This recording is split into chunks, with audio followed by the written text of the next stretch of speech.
Dad की anniversary. Mom dad की anniversary पास आ रही थी, पर इस बार मेरे पास उन लोगों के लिए एक सरप्राइज था। मॉम डैड हमेशा हमारे स्पेशल डेज को और स्पेशल बनाने के लिए न जाने कितनी मेहनत करते हैं, तो इस साल मैंने उनके स्पेशल डे को थोड़ा और स्पेशल बनाने के लिए कुछ सोचा था। उनकी एनिवर्सरी वीकेंड पर थी और मॉम और डैड को पहाड़ों में ट्रैवल करने का बहुत शौक था। तो दरअसल प्लान ये था कि हमारी डेस्टिनेशन सिर्फ मुझे और मेरे छोटे भाई मिंटू को पता थी। मम्मी पापा के लिए ये सब कुछ एक सरप्राइज था। तो सैटरडे सुबह मैं मम्मी पापा और मिंटू को लेकर फैमिली ट्रिप पर निकल गया। मैंने अपने मोबाइल पर लोकेशन डाली हुई थी और पापा ड्राइव कर रहे थे। मैं उन्हें रास्ता बताता जाता, पापा उस रास्ते पर गाड़ी चलाते जाते। मॉम और डैड ने बहुत ट्राई किया, पर मैंने अपनी लोकेशन रिवील नहीं की। करीबन 6 घंटे की ड्राइव के बाद हम पहाड़ों में आ गए थे। हम सब अपने फेवरेट सॉन्ग्स चलाकर गाड़ी में एंजॉय करते हुए जा रहे थे कि तभी हमारे सामने एक टनल क्रॉसिंग आई और जैसे ही हमारी गाड़ी उस टनल के नजदीक पहुंची, कुछ ऐसा हुआ जिससे हम सबके दिल दहल गए। पहाड़ के ऊपर से बड़े बड़े पत्थर हमारी गाड़ी के ठीक सामने आकर गिरे। पापा ने जोरों से ब्रेक लगाई। हम लोगों के साथ उस दिन बहुत बुरा हादसा हो सकता था, पर हमारी जान बाल बाल बची थी। उस इंसिडेंट के बाद पूरा प्लान खराब हो गया था। हम सब बस घर जाना चाहते थे। पापा ने कुछ देर के लिए गाड़ी साइड में लगाई और फिर यूटर्न लेकर वापस दिल्ली की तरफ जाने लगे।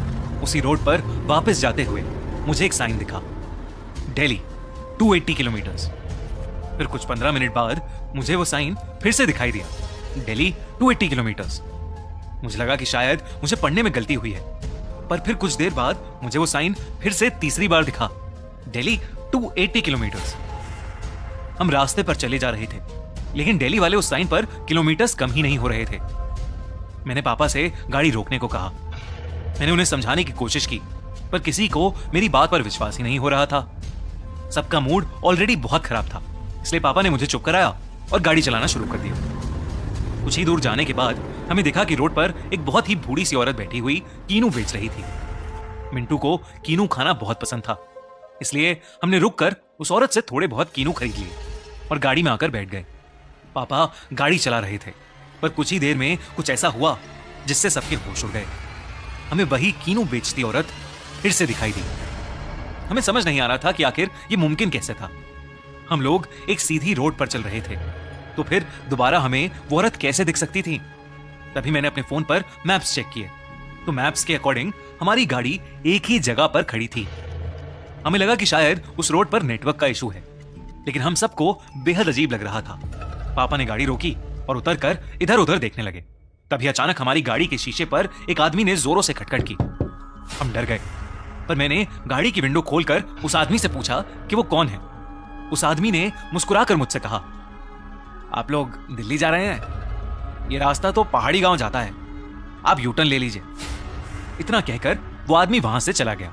पापा ने वैसा ही किया जैसा उस आदमी ने कहा, पर फिर 15 मिनट के बाद हम लोग उसी जगह पर वापस आ गए।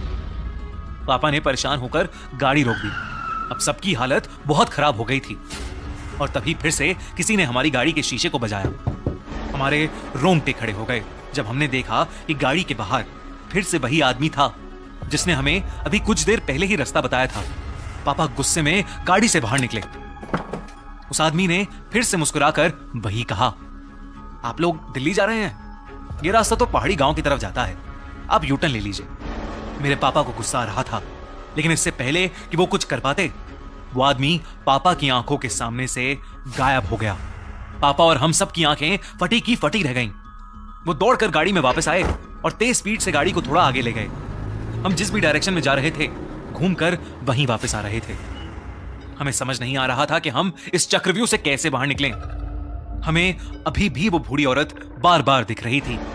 पापा ने हिम्मत करके उस बूढ़ी औरत के पास गाड़ी लगाई और गाड़ी से उतरकर उस रास्ते के बारे में उस बूढ़ी औरत से पूछने चले गए। हम सब भी पापा के पीछे पीछे चल दिए। पापा ने जैसे ही उस औरत से बात करने की कोशिश की, वो औरत जो पहले हमें हंस हंस कर कीनू बेच रही थी, अब बिल्कुल चुप होकर नीचे देख रही थी। पापा ने उसे कई बार पुकारा, पर उसने कोई जवाब नहीं दिया। तभी पापा ने उस औरत के कंधे पर हाथ रखा और अचानक उस औरत ने झटके से पापा की तरफ देखा। उसके बाद जो हमने देखा वो हम आज तक नहीं भूल पाए हैं। उस औरत का आधा जबड़ा गायब था और उसके बचे हुए मुंह से खून टपक रहा था। पापा ने चीखते हुए हमें गाड़ी के अंदर बैठने को कहा और तेजी से गाड़ी भगाई। उस औरत को देखकर पापा की हालत इतनी खराब हो गई थी कि कुछ ही दूर जाते ही पापा से गाड़ी का कंट्रोल छूट गया और हमारी गाड़ी एक पेड़ से जाकर टकरा गई। मेरी आंख खुली तो हम सभी गाड़ी के अंदर ही बैठे थे और हमारी गाड़ी उसी टनल के सामने खड़ी थी जहां पर बड़े बड़े पत्थर गिरे हुए थे। पर अब उस टनल के सामने कुछ भी नहीं था, ना तो हमें और ना ही हमारी गाड़ी को एक खरोच तक आई थी। हम सबको लगने लगा था कि शायद हमारे साथ जो कुछ भी हुआ है वो रियलिटी नहीं थी। पर तभी मॉम ने देखा कि उनकी सीट के पास सड़े गले किनुओं से भरी एक थैली पड़ी थी। हमने तुरंत उन किनुओं को गाड़ी से बाहर फेंका और किसी तरह दिल्ली की तरफ निकल गए। हम सही सलामत वापस घर तो पहुंच गए, लेकिन उस दिन का डर आज भी हम सबके जहन में बसा है। हमारे साथ जो कुछ भी हुआ वो क्या था और क्यों हुआ हमें आज तक समझ नहीं आया। पर हम बस खुशकिस्मत हैं कि हम सही सलामत घर वापस आ गए। मम्मी पापा शायद अपनी इस एनिवर्सरी को कभी नहीं भूल पाएंगे और ना ही मुझे और